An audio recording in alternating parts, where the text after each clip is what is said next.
السلام عليكم ورحمة الله وبركاته. اليوم العالمي للمرأة، كل سنة وكل امرأة في العالم طيبة وبخير. بمناسبة اليوم العالمي للمرأة حابة أوجه لكم رسالة، وهي الحياة ليست رجلا.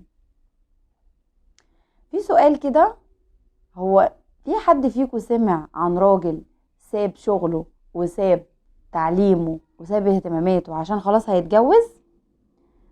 كلنا هنقعد نضحك دلوقتي، ايه السؤال الغبي ده؟ مفيش راجل بيعمل كده، عشان هو الملتزم بالحياة، هو الملتزم انه يبقى عنده شغل، يبقى عنده تعليمه. طيب ليه انتي بقى كامرأة بتسيبي شغلك عشان هتتجوزي، بتسيبي تعليمك عشان هتتجوزي، بنأجل حاجات كتير عشان انا هتجوز؟ ليه؟ الحياة عمرها ما كانت واقفة على الراجل، هو الراجل اللي انتي تخلي حياتك كلها هو المحور، هو الاساس. لا طبعا، متبقيش عبء على حد، ما تبقيش تابع. خلي ليكي بصمتك في الحياة هي انتي. كوني امرأة خاطرة، كوني النمرة. ليه؟ النمرة دي يعني بتحفر في الصخر عشان تعمل لنفسها مكانة، دنيا. انتي امرأة، المرأة هي كل شيء. المرأة هي الأم، هي الزوجة، هي الأخت، هي الابنة. المرأة هي كل شيء. اعرفي كده، وحطي لنفسك قواعد وخطوات تمشي عليها. ليه انا اسيب دراستي عشان هتجوز؟ هسيب دراستي عشان هتجوز، وبعد ما اتجوز جوزي يحس ان انا ست ملهاش قيمة، ملهاش وجود، ملهاش سبب للحياة. يبدأ يدور على واحدة متعلمة مثقفة مش عارف ايه، ويسيبني انا هكون اعتمدت عليه، حاسه ان حياتي من غيره تقف. اول ما يسيبني او يحصل اي دروب او الراجل ده يختفي من حياتي، انا اتدمرت وضاعت حياتي ونفسيتي تبوظ وكل اللي انا بنيته ببقى بنياه عشانه هو، عشان الراجل ده. ليه؟ ليه اخلي نفسي تابع يتدمر بعد ما المتبوع يروح؟ ليه ما اعملش لنفسي انا اكمل تعليمي واعمل دراسات عليا واشتغل واعمل لنفسي وضع ومكانة وشخصية، والناس اللي عايزة تحبني هتجيني وتحبني عشان انا كده.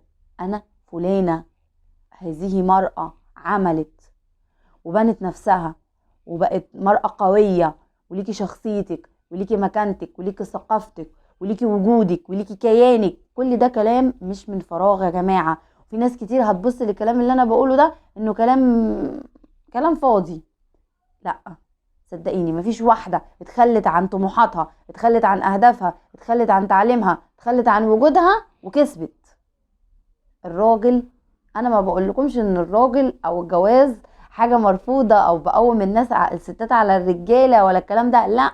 اتجوزي وعيشي واعملي اسرة.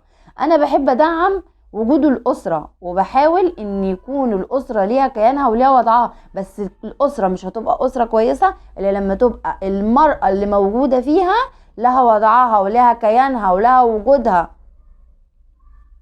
هي كائن انسان له حقوقه وله واجبات، بس لازم تعرفي حقوقك ايه وتاخديها عشان تعرفي تدي. عشان كده بقولك كوني امرأة خاطرة، كوني النمرة، حربي، كوني قوية، كوني ليكي كيان، ليكي وجود. اتعلمي اللي ما قدرتيش تعمليه قبل، ابدأي اعمليه من اول وجديد. اوعي تقعي.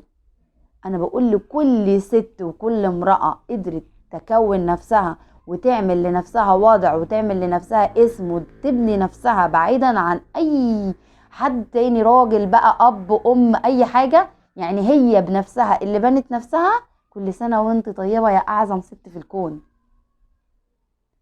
بجد كل ست بتقدر تبني نفسها وتعمل لنفسها وضع، كل سنة وانت طيبة، وبقول لها يا اعظم ست في الكون. لازم تتعلمي.